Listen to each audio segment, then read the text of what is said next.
प्रिय छात्र छात्राओं नमस्कार। विश्व इतिहास में हम पढ़ रहे थे किस प्रकार से यूरोप महाद्वीप में राष्ट्रवाद की लहर पनपी और यूरोप में राष्ट्रवाद के हम प्रमुख कारणों के बारे में पढ़ रहे थे बच्चों। उसमें हमने दो कारणों के बारे में पढ़ा। अब तीसरा कारण है इंग्लैंड और फ्रांस की क्रांति। इंग्लैंड की शानदार गौरवपूर्ण क्रांति ने इस मान्यता को जन्म दिया कि किसी भी प्रकार के शासन तंत्र में दैवीय अधिकार का कोई औचित्य नहीं है।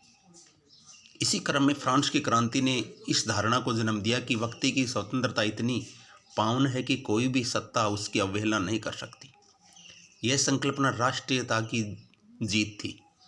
राष्ट्रीयता उस राजतंत्रीय शक्ति के प्रत्युत्तर के रूप में जन्मी जिसका यह दावा था कि दैवीय अधिकारों के आधार पर राजा की शक्ति निरंकुश होती।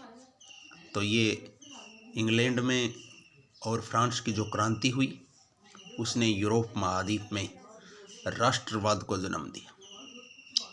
चौथा कारण बच्चों 1815 ईस्वी के बाद का एक नया रूढ़िवाद।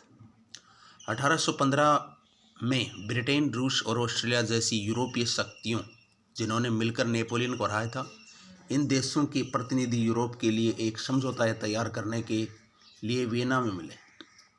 वियना कांग्रेस में एकत्रित राजनीतिज्ञों ने अपनी समझ एवं अनुभव के आधार पर यूरोप का पुनर्निर्माण, पुरातन व्यवस्था को प्रतिष्ठित कर 19वीं शताब्दी के नए युग के लक्ष्य ने राष्ट्रीयता, उदारवाद और लोकतंत्रीय भावनाओं से यूरोप को दूर रखने की प्रतिज्ञा को दोहराया था। किंतु उन्होंने अंकुरित बीजों को पहचाना नहीं था। यही कारण है कि जिन व्यवस्थाओं को स्थापित करने की कोशिश वियना कांग्रेस ने की थी, अगले 100 वर्ष तक वे ध्वस्त होती रही और इस प्रकार से धीरे धीरे जो यूरोप में राष्ट्रवाद की लहर पनपी। पांचवा कारण 1815 के बाद ये क्रांतिकारियों का बड़ा योगदान रहा बच्चों। 1815 के बाद के वर्षों में दमन और भय से अनेक उदारवादी राष्ट्रवादी भूमिगत हो गए। बहुत सारे यूरोपीय राज्यों में क्रांतिकारियों को प्रशिक्षण देने और विचारों का प्रसार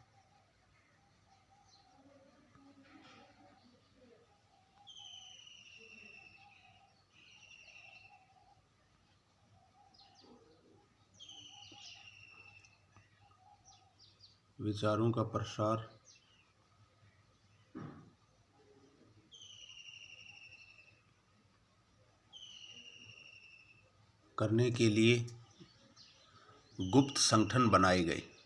क्रांतिकारी होने का मतलब उन राजतंत्रीय व्यवस्थाओं का विरोध करने से था जो वियना कांग्रेस के बाद स्थापित हो गई थी। साथ ही स्वतंत्रता और मुक्ति के लिए प्रतिबद्ध होना और संघर्ष करना क्रांतिकारी होने के लिए जरूरी था।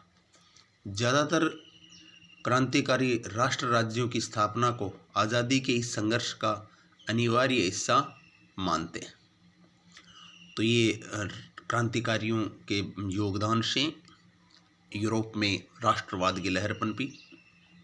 और छठा कारण भाषा और लोक कथाओं का योगदान। राष्ट्रवाद का विकास केवल युद्धों और क्षेत्रीय विस्तार से नहीं हुआ। कला, काव्य और कहानियों, किस्सों और संगीत ने राष्ट्रवादी भावनाओं को गढ़ने और व्यक्त करने में सहयोग दिया। स्थानीय बोलियों और स्थानीय लोक साहित्य के माध्यम से राष्ट्रीय संदेश को ज़्यादा लोगों तक पहुंचाना तथा राष्ट्रीय भावना को जीवित रखा गया। भाषा ने भी राष्ट्रीय भावनाओं के विकास में महत्वपूर्ण भूमिका निभाई। रूसी कब्जे के बाद पोलिश भाषा को स्कूलों में बलपूर्वक हटाकर रूसी भाषा को हर जगह जबरन लादा गया। 1831 के रूस के विरुद्ध एक सशस्त्र विद्रोह हुआ जिसे आखिरकार कुचल दिया गया। इसके अनेक सदस्यों ने विरोध के लिए भाषा को हथियार